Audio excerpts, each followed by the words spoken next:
This is the real hustle high stakes. In this series, Jess, Alex and Paul pull off some of their most daring scams yet to land themselves a colossal payout.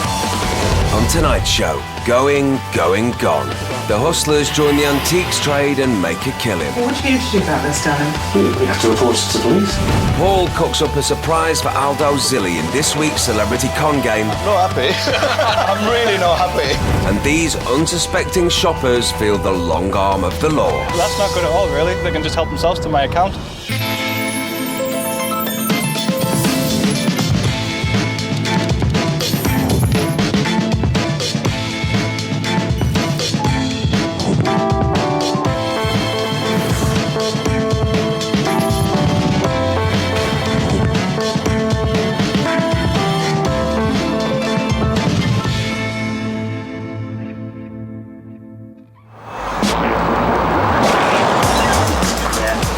In this series, the hustlers risk all to expose to our hidden cameras the big money scams that cheat the public out of millions of pounds each year. All the people on this show have been hustled for real, and after being given their money back, they agreed that the footage could be shown so you can avoid being ripped off by the same scams.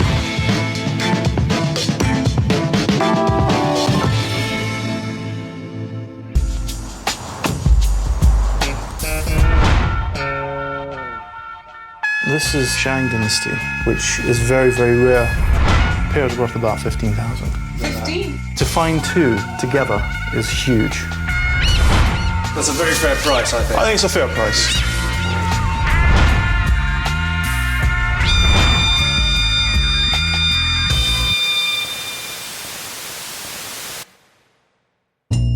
Most people who own a valuable antique have little idea of its true value.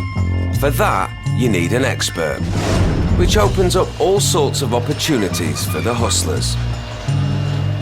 They've set themselves up as antiques appraisers and valuers, offering free insurance advice, and have targeted this upmarket London suburb to find their next mark.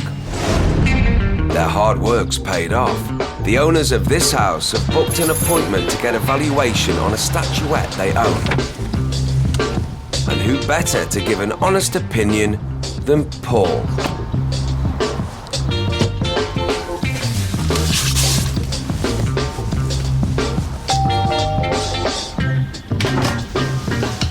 Hello, I'm Rob Marks. I'm here about the antique appraisal. Yes. Hi, I'm Susan Sangster. Hi. Susan, how are you? I'm Frank Morgan. Frank, how are you? Yes, How'd hi. you like that? Great. You have a lovely house. Thank you. Yes, thank you. Can I ask for a glass of water? Oh, yes, of course. Paul positions his bag cam carefully on the floor. Oh, do you want some juice instead? Some juice would be great. Thank you. Frank, darling, juice. And then, with both marks out of the room, quickly switches on his hidden cameras, just in time. And you want to talk about the statue? Anything else I do, particular? just really knowing more about the statue, you know, where it's from, you know, from someone like you. Yeah, I mean, thank you so much. Thanks. So this is the statuette he's here to look at, an Oriental dragon dog. When making the appointment, the mark described the dog and revealed that she knew little about antiques, so Paul took advantage and carried out some research on the internet. It's time for the hook. To be honest with you, these things are actually quite, I was going to say quite common. This is very unusual, actually. Do you mind if I sit for just... Yeah, please, sorry. Great. The statuette's got Paul intrigued. I'll be honest, I'm extremely surprised. Why do you say that? This is almost certainly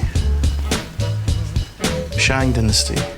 But Shang Dynasty Tibetan, which is very, very rare. You know what? Can I take a quick picture of this? Would that be okay? No, it's fine. Yeah. Paul is so taken with the dragon dog, he asked to take a photo. Do you buy a lot of antiques? I mean, I'm assuming not, but No, I not mean, at all, really. You know, let me just send a picture to somebody. This is it's half dog, half a dragon. His name is Yama. These guard gateways or doorways, and in monasteries they have huge ones.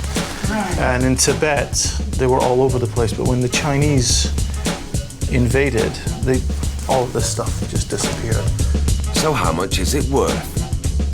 It's worth about 2,500, maybe 2,000. You're joking. No, not at all. A pair of these is worth a great deal more. A pair? A pair is worth a great deal more because they always came in pairs. You had one either side of a doorway. Vaguely. This was said to you vaguely, like, you know. I mean, the pair is worth about 15,000, and you will get more than 15? that. 15,000. Not 1,500? To find two together is huge. So, according to Paul, this dragon dog on its own is worth in the region of £2,500, but a pair would be worth an incredible £15,000. Paul suddenly has a brainwave. Let me just grab something out of the car. My colleague says he's...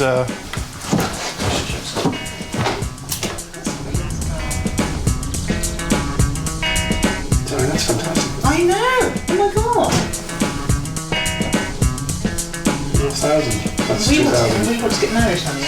The statuette is worth considerably more than they thought, and they're already planning how to spend the money. Paul returns with an auction catalogue, which has something interesting inside. Time for the convincer. My colleague Ian, who I sent this to, he knows this stuff quite well. You've got brochure there. Well, I got that 1,000 brochures in there. Is that the same? It's exactly the same. If they were able to complete the pair, the value would rocket. And what an extraordinary coincidence. There's an identical statuette in Paul's catalogue.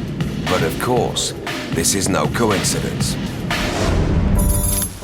When Paul arrived at the Marks' house, Alex was parked outside. Can I take a quick picture of this? The hustlers had already made up the auction catalogue, but it was missing one thing, a photo of the statuette. But Paul soon sorted that out. He then sent it to Alex, who wasted no time airbrushing out the background, adding the doctored picture to the page, and printing out this new page for the catalogue. All he then had to do was drop it through Paul's open window for Paul to pick up. So has the convincer worked? If you want to turn around a pretty fast profit, I think you buy this and then take it to carry things yourself. I think the only thing is that it's okay to be excited about it, but you mustn't let them know you have one. Okay. That's fair, you know. I'm excited personally just to see two of them. It's great for me. So you'd offer what, 2,000? If I were you, I would offer him 2,000 to see what he says, but be prepared to go up to 2,500. 2,300 I think is achievable as well.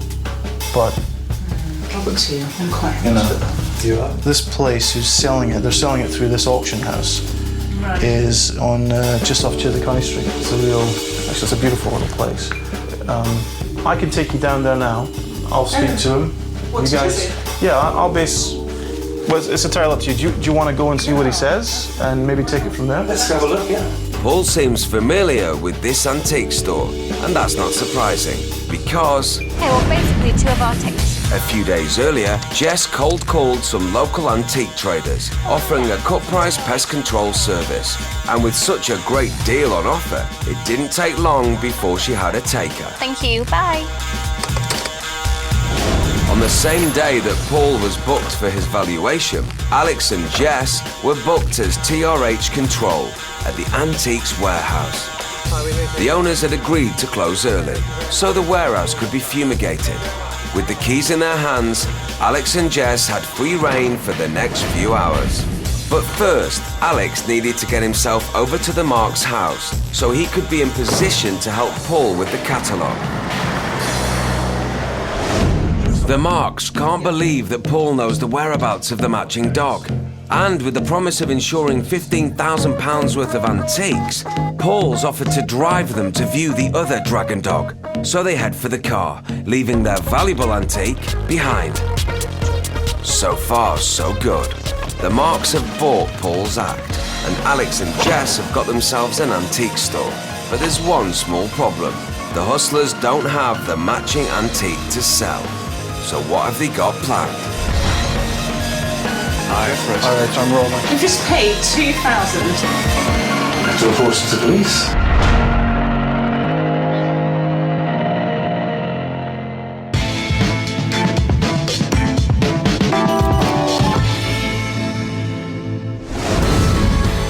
Retail parks attract a steady stream of shoppers, nearly all carrying cash and credit cards, so they're an irresistible hunting ground for hustlers.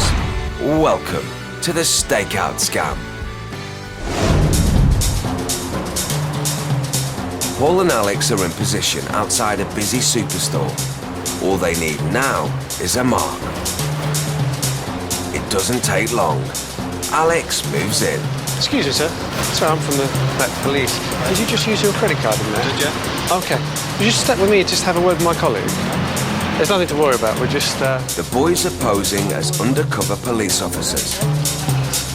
Mr. Gentleman used this card and, I'm the assembly. so here's our ID if you want to have a look. Alex flashes a fake police badge, and the marks instantly accept that he and Paul are genuine police officers. Time for Paul to get to work. This place is under surveillance because it's suspected of being involved in credit card fraud. Not the company itself, but someone inside. Now, did you use your credit card? I did, yeah. Okay, what I'm going to ask you to do is give me some details. Just confirm with me, please, that you've approached two males, one with a black jacket on and one with a denim jacket. Yeah, confirm. We're speaking to them right now. That message sounds like it came from another officer inside the store who had seen the mark pay with his credit card. The truth is, it came from Jess, who's keeping a close eye on proceedings from the other end of the car park. Two males, one with a black jacket. The mark now believes that this is a major investigation, with numerous police officers involved. Paul goes in for the kill. We're going to take some details off you. When we do a full investigation here, we're going to make sure there's no database containing any of your details. Right. Okay? So we just need your details to compare, because if it's held anywhere, that's evidence that a fraud has been committed, Right. and that fraud pertains to you. So if you could take a moment, I'm going to give you a form. Right. I need you to tell me what type of credit card it is, your account number, expiry date, everything that they would try and steal from you. Right. I also need your address. We'll also get a sample of your signature in case they try and create a duplicate credit card as well. Fair enough? Okay. Because he thinks he's talking to the police, he does exactly as instructed and sets about filling in the form.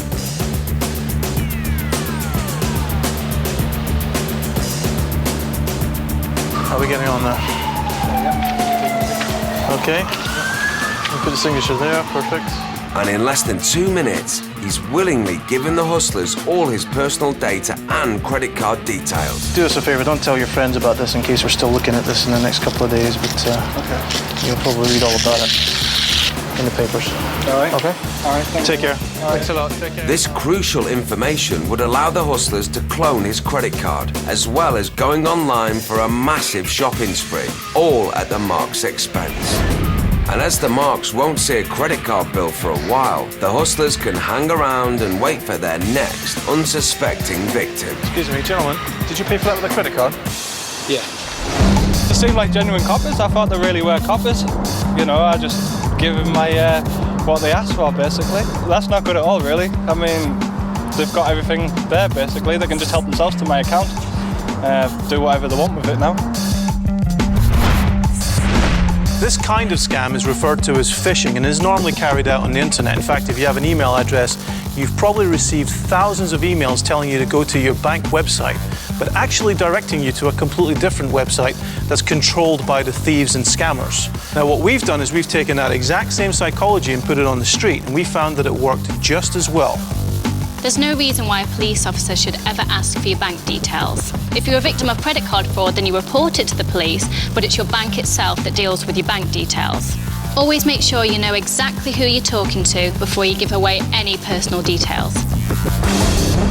The hustlers in this instance are going to naturally be very confident and very pushy about gaining your confidence and gaining your trust, and it's an abuse of trust. Should you be faced with this situation, always ask for identification. If you're still not satisfied, ring the local police station and get verification of who people are.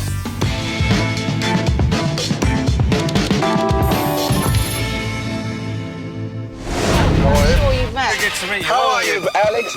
Money won is twice as sweet as money earned. How on earth are you going to do that? And money won off a celebrity is even sweeter. Welcome to the Celebrity Con Games. This week, the hustlers have come to this London restaurant. How are you? Paul? To take on Italian restaurateur and celebrity chef Aldo Zilli. The mark of a good chef is their ability to cook the perfect omelette. Well, that's the first thing I do when I employ chefs, to get them to cook me an omelette. Really? Fancy testing my skills? What, do you want to cook? Why not? What, an omelette? Yeah. Paul decides to put his cooking skills to the test against Aldo. I've got 3 eggs each. You must...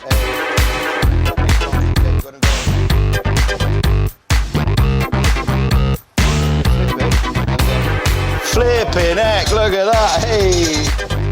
2 omelettes coming up. Look at that, that's not bad. The proof of the pudding is in the eating. So, it's time for Alex and Jess to perform the taste test. They're not necessarily made by the person who put them down. I'm going to go Feel for bad this for one. you. Bearing in mind, I hadn't made omelettes for 10 years, yeah? That one's lovely. That one's a little bit more I prefer sort that of one. juicy, moist. Definitely that one. It's a unanimous decision. Obviously, I'm making a huge mistake by taking on a professional at what he does best. So maybe we should try something a bit different. So you're revenging? Yeah. Paul wants revenge, so he serves up this week's challenge. We got a fresh egg. Fresh, regulation, free-range egg. Look at that. Now, it's real. Fresh. Yeah, it is real. Yeah. Happy That's with all. I always check my eggs. that? All right. Now, I don't know if you know this, but the egg is very weak if you squeeze it on the sides. But Yeah, it's actually but one of the by the strongest ends, things in the end. Yeah. But what I reckon is I can put it on the floor, and you won't be able to break it with the pan. Yeah. With the flat of the pan. And you got to hold it by the handle. You can hit it as hard as you like, but you're only allowed 1 hit. Give you 2 if you're really nice. Okay. Of course I'm going to break the egg. This is my new floor. Okay. I'll clean it for you, but Okay. you're not going to be able to break it. Really? Yeah. Yeah. In fact, I'm willing to bet. How much? £10? All right, I'll have a go, yeah. All right. You hit it. Okay. Paul's confident. So what's his secret? And I don't change the egg. No. Where's he going? He's going to put it on the floor. He's putting it on the floor. He carefully places the egg in the corner of the room. So it's definitely on the floor. Yeah, but it's in the corner. It is in the corner. Oh, dear. The flat of the pan. The flat of the pan. The flat of the pan. Yeah. Oh, don't break your wrist. I've just had it refurbished, this restaurant. Can I have 2 goes, you said? It was a valiant effort, but there was no way Aldo was ever gonna win the bet. It's not fair, though, is it? So the hustlers' unbeaten record continues, and they take home another signed tenner. I'm not happy. I'm really not happy.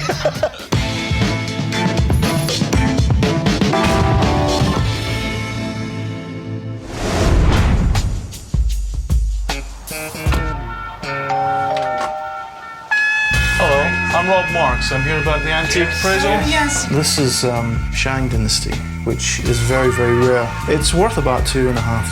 You're joking. No, not at all. A pair's worth about 15,000. 15? 15,000. 1,500. To find 2 together is huge. Oh no. It's the same. It's exactly the same.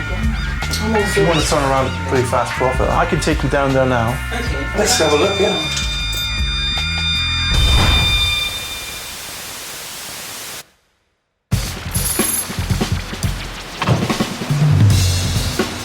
Paul and the Marks are off to view the matching dragon dog,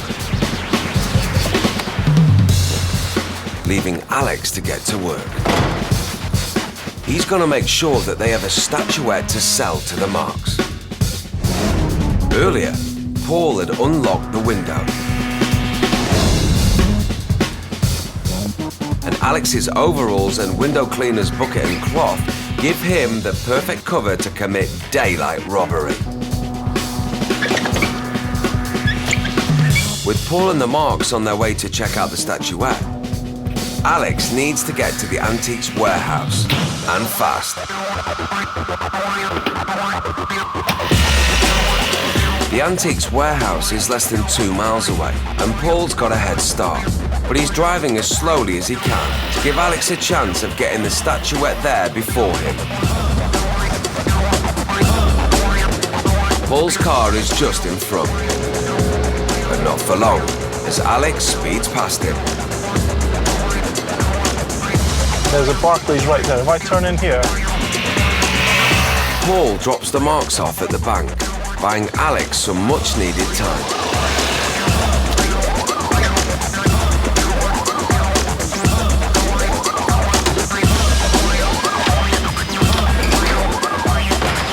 He's done it, but his job's not over yet. Okay, they're going to be here like in about a minute. Oh, really?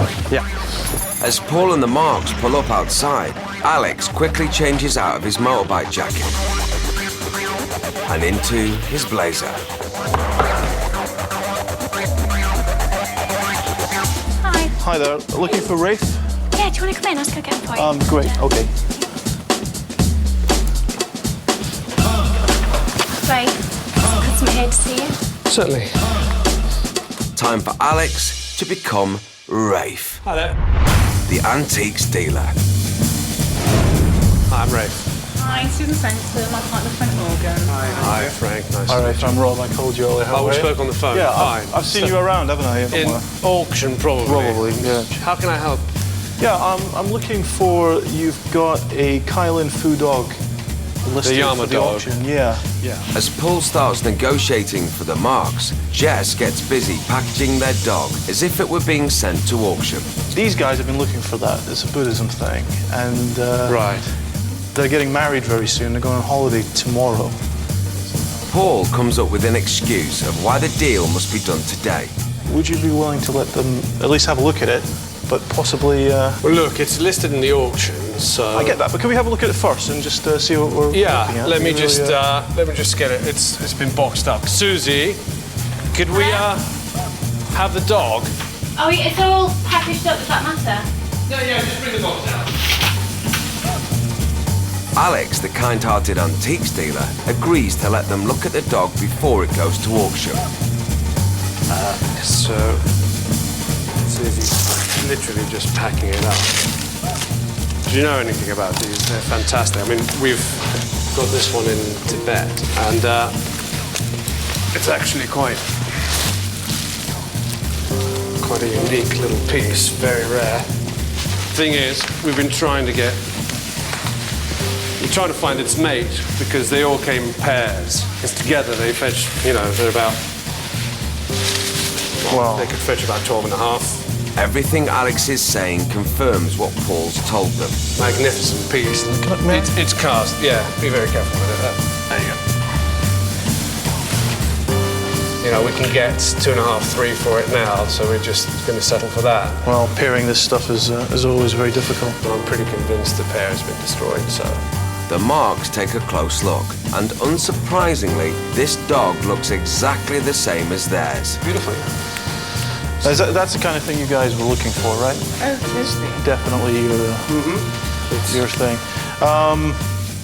Okay, so why don't we talk price? Well, how's 2.5 sound for you? I think that's very much the top of the money, though, isn't it? 2.5. I mean, what about 19? All right, look, I would be prepared to accept 2.3. That's your lowest? That would be my lowest. The Marks are playing it cool. All right, could you give us just a couple? Absolutely. Yeah. Susie. Is a check okay? Can we pay you with a check, or? I would prefer cash if you have it. Would you sweeten the price for cash? 2.2 for cash. 2.2. Yeah. Okay. Exactly the same. Paul uses the photo from earlier to show the Marks it's the same. Absolutely. If you're keen, we'll do it. I'm very keen. That's clinched it. The Marks think it's a once-in-a-lifetime chance to make over £12,000. Brave, Yeah. if you could box that up for us, we'll take it now. For 2-2. For 2-2. Cash. Yes. Okay. That's a very fair price, I think. I think it's a fair price. Yeah. It would be a fair price if only the deal was genuine. That's 1,000. Oh, good. The Marks hand over the cash. 2,200. Brilliant. Susie, can you just pop this in the safe? Yeah. There you go. Right. All right. But, why don't you take that? And they leave to take their statuette right back to where it came from. Pleasure meeting you. Thank Take you. care.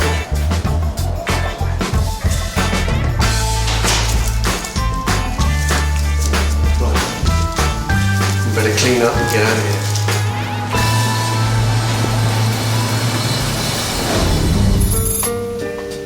Paul drops the happy Marks back at their house. Enjoy that, and we'll talk in a few days. Arranges to call them in a couple of days' time to discuss insurance, Take care now. and then shoots off.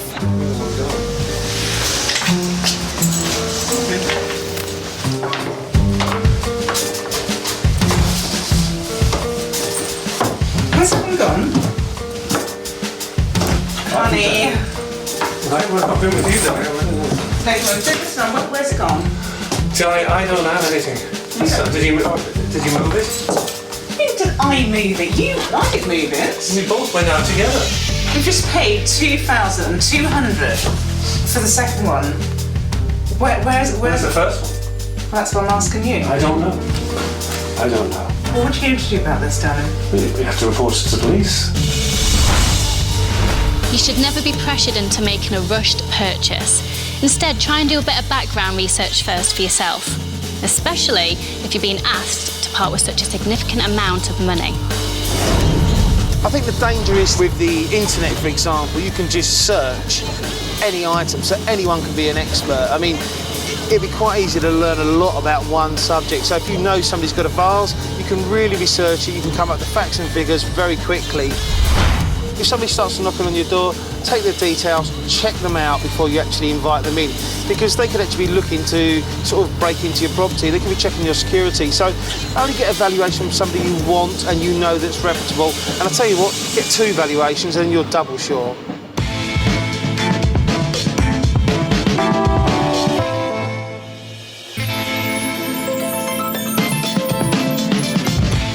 To find out more about the real hustle and to see exclusive web clips, visit the BBC Three website.